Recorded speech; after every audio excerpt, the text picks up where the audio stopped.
RedZoneSports.bet, the British home of American sports.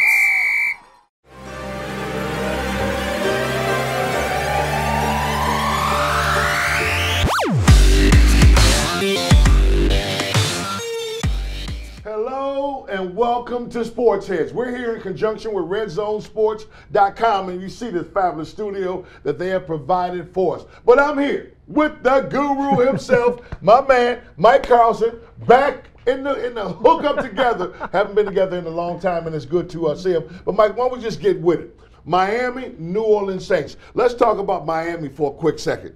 When the Miami Dolphins picked up Jay Cutler, were you surprised?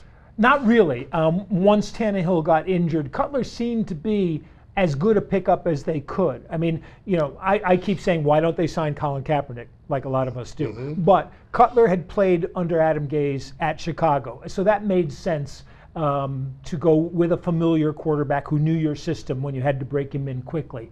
Now, Gase's system isn't as complicated as people think. Most of the places he's been successful, in Denver, in Chicago, he was basically with a run-first team. And the quarterback is throwing a lot of short passes, quick releases, which you'd think he'd be able to nurture Cutler along too. But what we've seen from Cutler is kind of the same old Jay Cutler. You know, even in Chicago, when he goes down, when he goes long, he makes mistakes, he's inaccurate, he's not great under pressure. Let's stay with the quarterback position. Now, the Miami Dolphins on the defensive side are allowing the opposition to complete 78% of their passes.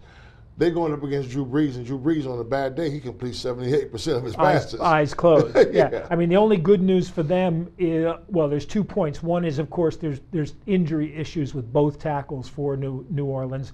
Armstead definitely is out. Strife might play, might not. And of course, Willie Snead is out, and Brandon Cooks is in New England. So they don't have the quality of receivers that they had last year. But having said that, you're absolutely right. Brees is playing, you know, like he was 25, not 35 years old. He's incredibly accurate. He's got a system that lets him be accurate. So they've got to put pressure on Drew Brees. Talking about putting pressure on Drew Brees, Lawrence Timmons is possibly back for this week. They say he's going to be back in the lineup after missing the first 2 games. What does he add to that defense? Well, Lawrence Timmons at his best is an inside linebacker who can take on people, thereby helping them stop the run, and could play outside, can get into coverage a bit, especially against a tight end. Now, remember, he went missing, basically, which is why he was suspended. Bringing him over to London might not be the best idea that they've ever had.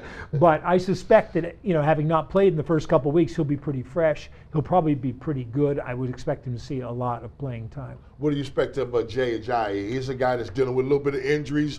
You know, first game he's, 122 yards, and the next game his numbers are, the whole team's numbers were down. In last week's action. Partly because they couldn't run the ball as much, partly because he was a bit hurt. Now he's nursing a knee.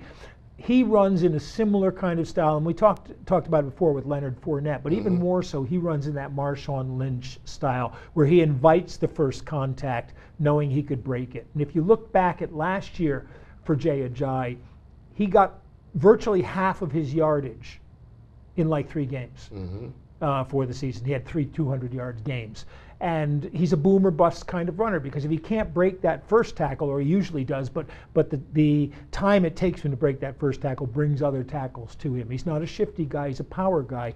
I think he's always going to be nursing injuries, shoulders, knees, because that's where you generate your power from.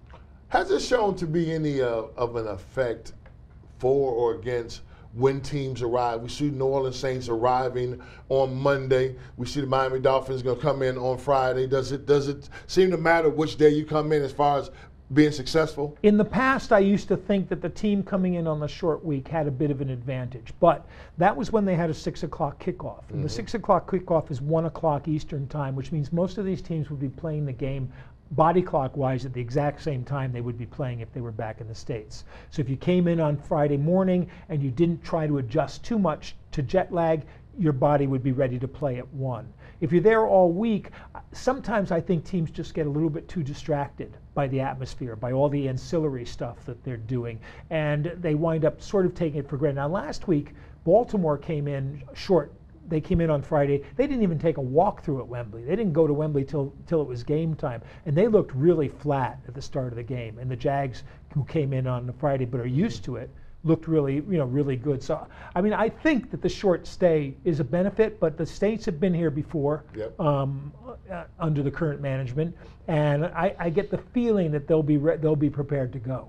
So what do you see the advantage for either team in this game that's going to set them apart and win this contest? I think the advantage is with New Orleans in the sense that they've got the established passing game, and maybe they can get a running game. They tried to last week, and they actually were pretty successful between the three different backs that they were running through, and they've got Kamara who can catch the ball out of the backfield. For Miami, they need to be able to rush the passer. That's the big thing. The Saints do not have a stud rusher like Cameron Wake, but they've got Chandler Jones, who's a really effective player. If they can scheme around him a bit, I think it gives them even more of an advantage. I kind of like the Saints in this one. We see the New Orleans Saints coming off a victory last week. The Miami Dolphins, they go down to defeat to the New York Jets. Want to keep them moving here. RedZoneSports.bet, the British home of American sports.